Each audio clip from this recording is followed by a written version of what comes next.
Varicose veins కి సరైన చికిత్స కోసం సంప్రదించండి ఎవిస్ హాస్పిటల్.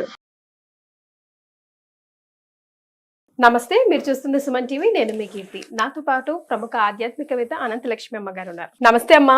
నమస్తే తల్లి. రథసప్తమి వచ్చేస్తోంది. అవునమ్మా. సో ఈ రథసప్తమి రోజు మనం ఏం చేయాలి? సూర్యుడు ఆరోగ్యాన్ని ఇస్తాడు కదా, మనం ఆ రోజు సంవత్సరం అంతా సరిపోయేలా ఆరోగ్యాన్ని, విటమిన్ డి మనం పెట్టుకోవాలంటే ఎలా సద్వినియోగం చేసుకోవాలి? ఆరోగ్యం భాస్కరాది చేత అన్నారు. ఆరోగ్యం సూర్యుడి వల్లే వస్తుందమ్మా. ఎందుకంటే ఎండలో ఉన్నట్టయితే మీరు అన్నట్టు విటమిన్ డి రావడమే కాదు, సూక్ష్మ క్రిములు చనిపోవడమే కాదు, ఎటువంటి వ్యాధి సంబంధించిన లక్షణాలు ఉన్నా పోతాయి. ఆఖరికి వీళ్ళు చెప్తారు కదా, పచ్చకామెర్లు అవి ఉన్న వాళ్ళకు కూడా సూర్యరశ్మిలో ఉండడమే చాలా ప్రధానమైనటువంటిది. పుట్టిన పిల్లలను కూడా అదే తీసుకుని పెడతారు. 6వ రోజు జువెనైల్ జాండీస్ వస్తే పుట్టుకతో వచ్చేది, దాన్ని ఎండలోనే ఉంచితే సరిపోతుంది. అటువంటి సూర్యుడు ఉచ్చ స్థానంలో ఉండేటటువంటిది 2 అయనాల్లో ఉత్తరాయణంలో అధికంగా ఉంటాడు. ఉత్తరాయణంలో కూడా మాఘమాసంలో అధికంగా ఉంటాడు.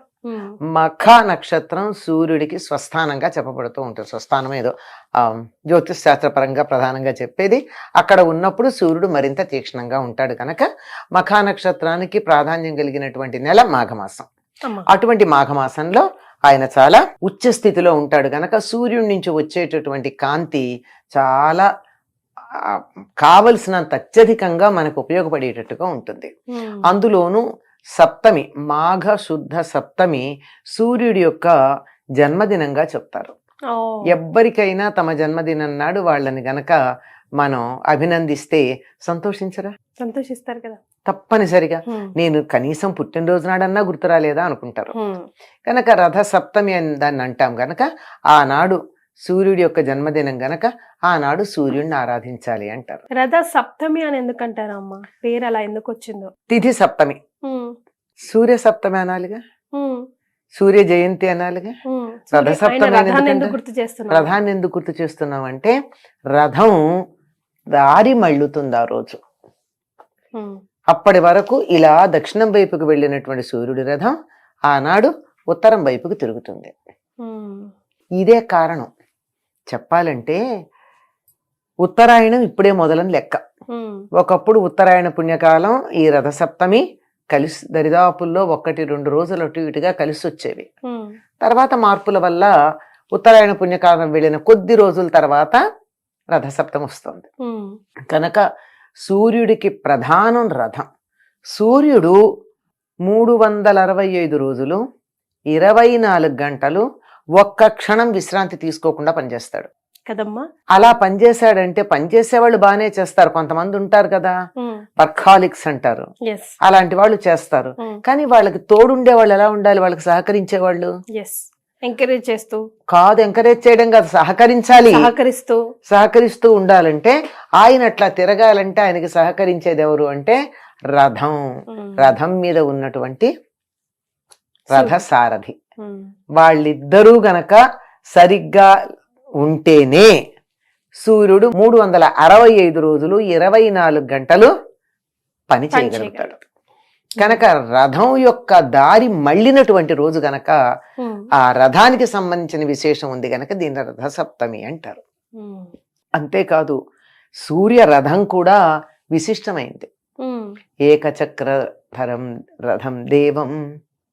ఏకచక్ర ఉన్నటువంటి రథం అది.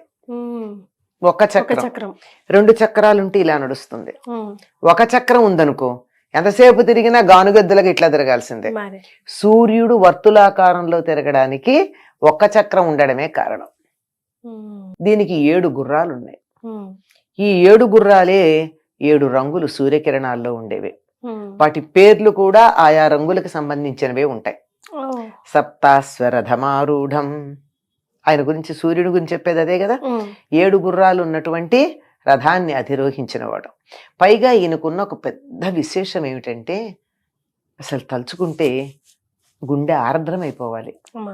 కాళ్ళు లేనటువంటి వాడిని రథసారథిగా పెట్టుకున్నాడు. ఈ రోజుల్లో మనం ఏమంటాం?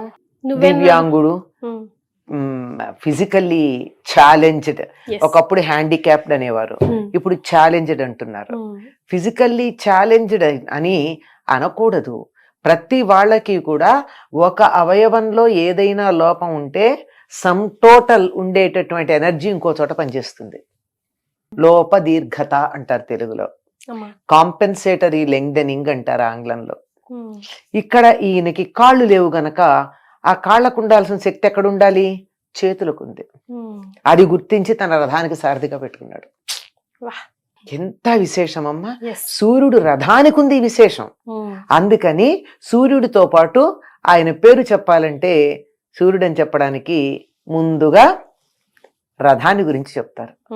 ఆ రథం ఎంత విశేషమో, ఒక్క చక్రం ఉంది, 7 గుర్రాలు ఉన్నాయి.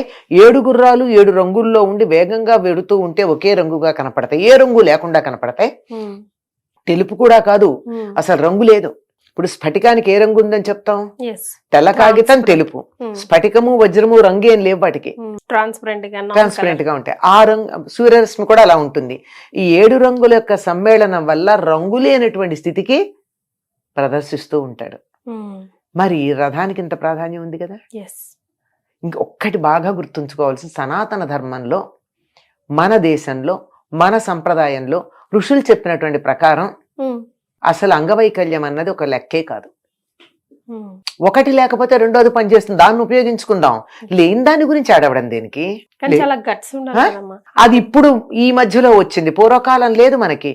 ఏదున్నా ధృతరాష్ట్రుడు కళ్ళు లేవు, ఏమన్నా బాధపడ్డారా? కరెక్టే కదమ్మా. ఏం లేదు, దేనికే లేదు. ఒకటి లేకపోతే ఒకటి ఉంది కదా. బుద్ధి లేకపోతే బాధపడాలి గాని ఇంకేం లేకపోయినా బాధపడక్కర్లా. అంచేత ఎంత అసలు సూర్యుడు రథానికి సారథిగా చేసుకున్నాడంటే ఊరువుల దగ్గర నుంచి లేదు, మొండెమే ఉంది ఈ పైన. దానివల్ల ఆ శక్తి చేతులకు ఎక్కువ ఉంది. చూడండి, వినపడని వాళ్ళు కంటి చూపుతో గమనిస్తారు అవతల వాళ్ళు ఏం మాట్లాడుతున్నారు. కళ్ళు లేని వాళ్ళు శబ్దాన్ని బట్టి గమనిస్తారు. అట్లాగే కాళ్ళు లేని వాళ్ళు చేతులకు బలంగా ఉంటాయి, దాన్ని ఉపయోగించుకున్నారు. ఇది సూర్యుడు రథానికి ఉన్నటువంటి విశిష్టత. అటువంటి రథాన్ని అధిరోహించి చక్కగా ఒక్క క్షణం కూడా విశ్రాంతి లేకుండా, ఒక్క క్షణం కూడా ఆలస్యం అనేది లేకుండా, తొందరపాటు అన్నది లేకుండా, ఎప్పుడు ఎక్కడ ఉండాలో అక్కడ అప్పుడు ఆ సమయానికి చేర్చేస్తాడు. కనపడుతూ లోకానికంతా మేలు చేస్తూ అందరికీ సహాయం చేసేటటువంటి వాడు సూర్యుడు. అటువంటి సూర్యుడి నుండే సమస్తమైన శక్తి ఉద్భవిస్తోంది. సౌరశక్తి అని కదా ఇప్పుడు వాడు చెప్తూ ఉన్నారు. మనం ఆహారం తింటున్నామంటే చెట్ల నుండి ఆహారం వస్తుంది. చెట్లకు ఆ శక్తి ఎక్కడొచ్చింది? పత్రహరితం తయారు చేసుకోవడం వల్ల. పత్రహరితం ఎలా వచ్చింది? సూర్యకాంతి వల్ల. మళ్ళీ అక్కడికే వచ్చాం.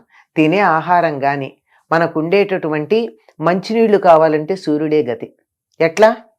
బురద నీళ్ళని, సముద్రంలో ఉన్న ఉప్పు నీళ్ళని వేసవి కాలంలో ఆవిరి చేసి తీసుకుని వెళ్ళి స్వచ్ఛమైన నీళ్లు మాత్రమే మనకి వర్షాకాలంలో ఇస్తాడు.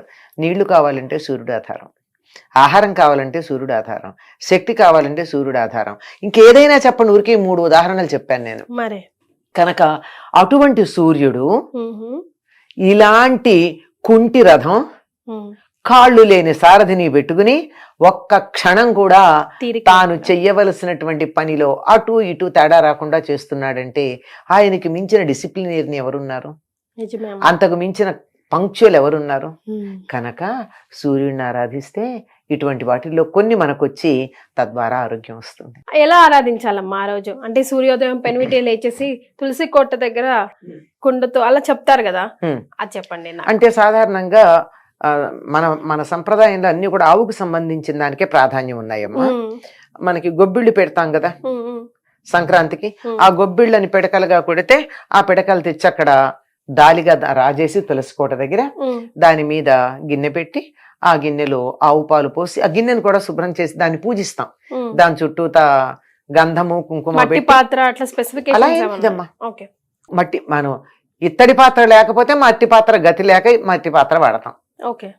దాన్ని పెట్టి దాన్ని చక్కగా పసుపు అది పెట్టి అదే గంధము కుంకుమ పెట్టి దాన్ని పూజించి అందులో పాలు పోసి ఆవు పాలు పొంగుతూ ఉంటే అందులో నేతితో తడిపిన బియ్యం వేసి, అంటే బియ్యం మనకు ఈ రోజుల్లో మార్కెట్లోంచి తెచ్చుకుంటే కడగాల్సి ఉంటాం, తప్పదు. Yes. కడిగిన తర్వాత అయినా సరే దాన్ని నేతితో ఇట్లా అని అలా నేతితో ఆ బియ్యాన్ని అందులో వేసి, అంటే పాలు పొంగాక వేయాలి, వేసి బాగా ఉడికిన తర్వాత అందులో బెల్లం వేసి సూర్యుడికి నైవేద్యం చేయాలి. ఇందులో జీడిపప్పులు ఇట్లాంటివి ఏం వేయరు. అసలు సూర్యుడికి మెత్తగా పరమాన్నమే పెడతారు, ఎందుకంటే ఆయనకు పళ్ళు లేవు కదా, నిజమే. అందుకే జీడిపప్పులు అట్లాంటివి వెయ్యరు. ఇవన్నీ యాలక్కాయలు మాత్రం దంచి వేస్తే వేయొచ్చు. దీన్ని ఏం చేస్తారంటే ఉడికిన తర్వాత చిక్కుడాకులతో రథం చేసి పెడతారు.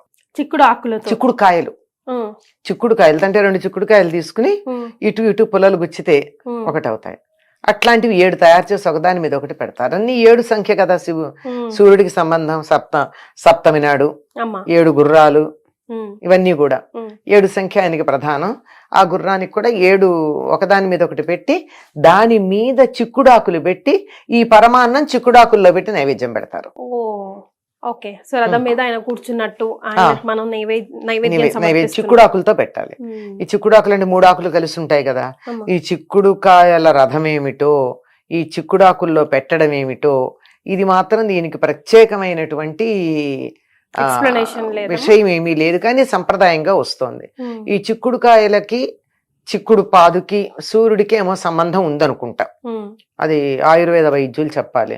ఈనాడు ఇంకోటి ఏం చేస్తారంటే తెల్లవారుజామున స్నానం చేసేటప్పుడు జిల్లేడాకులు రేగిపళ్ళు తల మీద పెట్టుకుని స్నానం చేస్తారు. శరీరంలో 7 భాగాల్లో తల, భుజాలు, పొట్ట, వీపు, ఇలా 7 ప్రదేశాల్లో జిల్లేడాకు మీద ఒక రేగిపండు.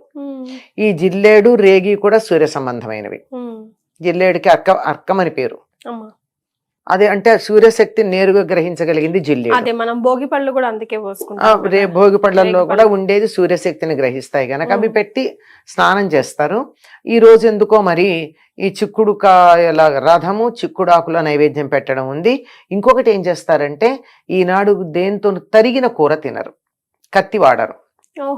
దానికి కూడా కారణం లేదు, తెలియదు. ఆ రోజు చిక్కుడుకాయలు అయితే గోరుతో ఒలిచి తీసుకుంటారు కదా, ఈ రోజు తప్పనిసరిగా చిక్కుడుకాయ కూర తినాలి గనక కత్తితో తరిగింది తినకూడదని చెప్పారని నేను అనుకుంటున్నా. కానీ చిక్కుడుకాయ తింటారు. ఈ చిక్కుడికి సూర్యుడికి ఎక్కడో ఏదో సంబంధం ఉన్నట్టే కనపడుతూ ఉంటుంది. ఇవి ఆ రథసప్తమి నాడు చేసేది. పైగా సూర్యుడికి ఎరుపు రంగు చాలా ఇష్టం గనక ఎర్రని పూలు, తర్వాత ఎర్రచందనం వాడతారు. మనం మామూలుగా దేవుడికి ఏం వాడతాం, మామూలు హరిచందనం వాడతాం, పచ్చగా ఉండేది. కానీ సూర్యుడికి మాత్రం ఎర్రచందనం వాడతారు. ఆయన చందనం కూడా ఎర్రచందనం, వేడి కదా, అది చేస్తారు. సాధారణంగా ఇలా చేసుకుంటారమ్మా. తెలుగు వాళ్ళు చేసుకునే పద్ధతి ఇది.